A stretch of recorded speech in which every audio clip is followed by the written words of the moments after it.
Bonjour à tous et bienvenue sur ma chaîne. Donc aujourd'hui, nous allons faire une revue sur une toile de chez Oraloa de Elena Dudina, rose. Avant de commencer cette revue, je voulais dire à tous les rageux, tous les médisants, tous ceux qui font des histoires pour rien, que Ruben de la compagnie Oraloa est déjà prévenu puisque je lui ai envoyé un mail pour lui dire justement que j'allais faire une revue voilà, pour dire tout ce qui n'allait, tout ce qui n'allait pas. Donc il est au courant, il m'a dit qu'il n'y avait aucun souci du moment que c'est constructif et dans le respect. Forcément, ça sera dans le respect et ça sera constructif. Mais il fallait quand même que je vous la fasse pour que vous puissiez vous rendre compte des défauts, des qualités, voilà, comme toute compagnie. Vu qu'il y a déjà il y a déjà le unboxing de cette toile qui a été faite sur ma chaîne. Je vous mettrai le lien en barre de description si vous voulez aller voir le unboxing. Donc cette toile m'a été offerte par Oraloa par rapport au dédommagement que j'ai eu de leur part avec deux toiles que j'ai eues de la première version qui n'allait absolument pas. Et l'autre toile que j'ai achetée. Donc voilà. Donc je vais vous montrer cette toile, donc rose, d'Elena Dudina. Donc vous remarquerez que je n'ai pas fini la toile. Et si je n'ai pas fini la toile, c'est qu'il y a des raisons. Alors, je vais vous mettre une photo. À droite, non, excusez-moi, à gauche, à gauche, c'est ma toile qui n'est pas finie. Rose, et à droite c'est normalement le rendu qu'il doit y avoir et c'est la photo originale d'Elena Dudina, voilà, de l'artiste Elena Dudina. Donc je vais vous expliquer un petit peu le pourquoi du comment. Je n'ai pas continué cette toile, donc nous allons voir ensemble par rapport aux deux photos. Donc sur la photo de gauche, qui est ma toile, vous voyez sur son buste à gauche, il y a des espèces de traits. Et quand vous regardez l'original à droite, vous voyez que ces espèces de traits, en fait, ce sont des tatouages. Donc je veux bien que le diamond painting soit du pixel, mais il y a des limites. Moi, je vais pouvoir vous mettre ensuite une photo d'une autre compagnie qui est Diamond, excusez-moi, j'ai perdu le nom, Diamond Painting Deutschland, voilà, avec la femme au papillon de Sarah Richter.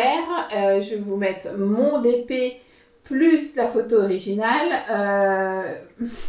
Comme dirait l'autre, il n'y a pas photo, quoi. Entre les deux, c'est exactement, c'est la réplique, même si c'est du pixel ou pas. Donc je vous mettrai cette photo là ensuite, après quand j'aurai fini mes explications sur la toile de rose là Oraloa qu'on est en train de faire. Donc les tatouages, ils sont inexistants, c'est juste des petits traits. Vous voyez la différence entre les deux? Donc je vous laisse regarder. Ensuite, nous avons la rose qu'elle porte donc sur sa droite qui monte un petit peu vers son épaule. Excusez-moi, je me suis fait bouger.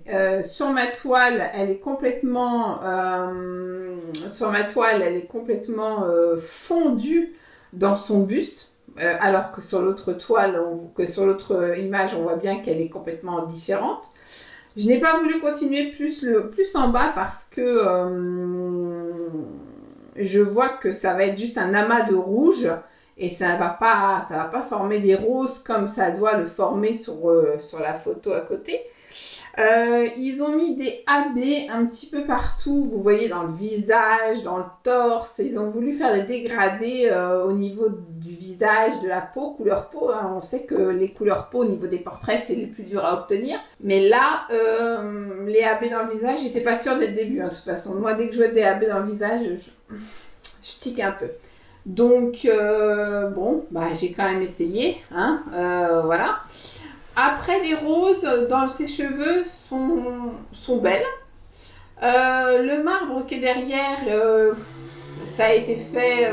non, c'est un amas de blanc, en fait.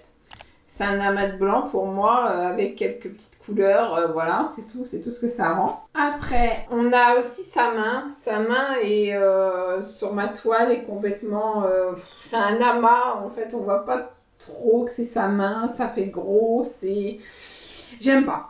Donc j'ai quand même, en parlant avec Ruben d'Oraloa, je lui ai quand même demandé comment se passait la conversion chez eux, si elle était manuelle ou faite à l'ordinateur. Donc il m'a répondu qu'ils avaient des designers. Donc j'en déduis qu'elles sont faites, elles sont converties à la main. Normalement, à la main, c'est comme chez DAC. DAC, elles sont converties à la main, c'est pas converti à l'ordinateur, ça devrait être sec. Les traits devraient être secs. Ça devrait être très représentatif. Là, on dirait limite de la conversion à l'ordinateur. Donc voilà. Après, pour revenir au point positif, donc je vais vous remettre sur ma toile. Ce qui était bien, par contre, c'est le resserrage. Excusez-moi, j'ai été chercher mes diamants qui me restent. C'est le resserrage du quadrillage de la toile. Parce que ça permet au diamant de bien rester en place et de bien se clipser. On entend bien le clic, clic, clic. Par contre, la pose, elle a été nickel. Moi, j'ai bien aimé ma pose. Les diamants ne sont plus pareils qu'avant, c'est-à-dire que... j'ai pas choisi la bonne couleur, c'est du violet sur du bleu, je sais pas si vous allez bien voir. On voit que de toute façon, les diamants... Vous voyez, j'ai un petit rayon de soleil. Vous voyez comment ça brille? Donc là, on est vraiment sur de la résine, parce que déjà, j'avais pas beaucoup de déchets. Et on est vraiment sur de la résine. Les diamants sont bien carrés, ils sont de bonne consistance. Il n'y a pas d'excroissance à droite ou à gauche du carré. Il n'y a pas d'endos piqué. Sur ça, par contre, il y a eu une grosse avancée au niveau de ça chez Oraloa. Et au niveau, je vous disais, comme je vous disais, du quadrillage de la toile. Par contre, cette toile-là, ils ne la font plus chez Oraloa. Est-ce que c'est pour ça qu'ils la font plus parce qu'ils se sont aperçus que le rendu n'était pas génial? Je ne sais pas. En tout cas, cette toile, moi, je ne la finirai pas parce que je ne vais pas passer des heures et des heures à faire une toile. Je vais pas passer des heures et des heures à faire une toile qui, je sais très bien que le rendu ne sera pas top. Celle-là, je voulais l'accrocher parce que je la trouvais magnifique. Par contre, ce que je vais faire, c'est que je vais demander à Elena Ludina les droits d'auteur qui coûtent une 30aine d'euros et je vais la faire chez Evermoment pour voir vraiment la différence entre Oraloa et Evermoment au niveau de la toile, si j'ai tous ces détails-là ou pas chez Evermoment ou pas. Sur ce, si vous avez des commentaires, n'hésitez pas. Par contre, tous les commentaires haineux, tous les blabla inutiles seront supprimés, bien évidemment. Et vous pouvez partir de ma chaîne, ça ne me dérange pas si ma vidéo ne vous plaît pas. Donc voilà, donc j'espère que Oraloa regardera cette vidéo et sera capable de comprendre que je ne suis pas là pour critiquer, démonter, dénigrer la compagnie Oraloa, mais vraiment pour donner mon point de vue sur cette toile où il y aurait vraiment des gros ajustements à faire au niveau du design et surtout de la conversion manuelle sur cette toile. Donc voilà, donc je vous souhaite une excellente journée ou une excellente soirée et je vous dis à bientôt.